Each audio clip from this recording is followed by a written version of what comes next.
obviously, well, all right then, let's talk about the amateur fight, and let's just call it a pro fight because it was meant to be a pro fight.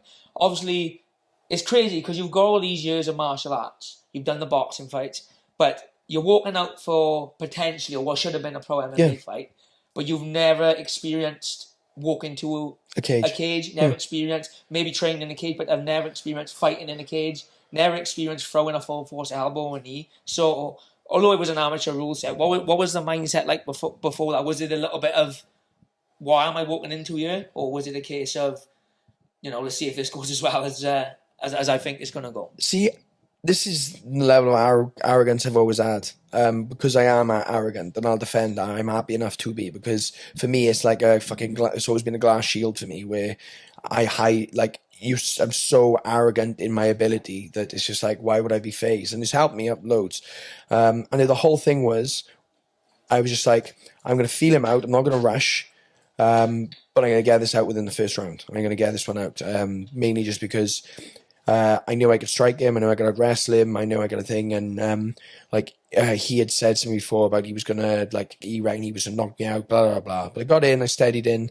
I didn't even get a chance to fake. He just started backpedaling. I remember chased him down. It took me a minute and a half to get close to him to hit him because he just kept running. And I had loads of boxing, so just slowly cut him off. And then we had one exchange. I threw the shots. He tried to wrestle. I took down and Kimura him. And that was that. That was it.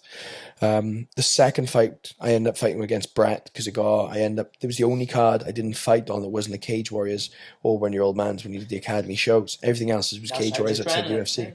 Adrenaline. Yeah. And I signed, after my debut, they offered me a contract with Cage Warriors. I signed. And I said, I want to fight in the Netherlands. Jack's fighting in the Netherlands. I want to fight in the Netherlands. It was in the Netherlands. No, in the Netherlands. Belgium. Belgium. I want to fight in Belgium. Jack's fighting in Belgium. I want to go on that card. I'll jump on. Just check me at the bottom. I'll be at the bottom of the card into Jack. And he was like, no, there's no place in the card for you. You can't make your debut in a different country. So it's like, pro debut. I was like, right, no worries. So I signed a multi-fight contract, 5-fight contract with them, and for my pro debut app. And then I ended up, they were like, oh, look, contract isn't starting your first fight. Go and fight off card. We'll let you fight off card. So they matched me against the guy who'd failed his brain scans because it was the whole thing. I think it was the doctor they had signed on to do the safe MA checks. He flagged 14 people with problems, me including. I remember that. Brett, me, someone else. They told me I had time brain shrinkage. I said, well, what's that from? He said, when did you spar? I was like, the day before the scans. He was like, oh, it's probably that. Yeah. I was like, oh, well, fantastic. There we go.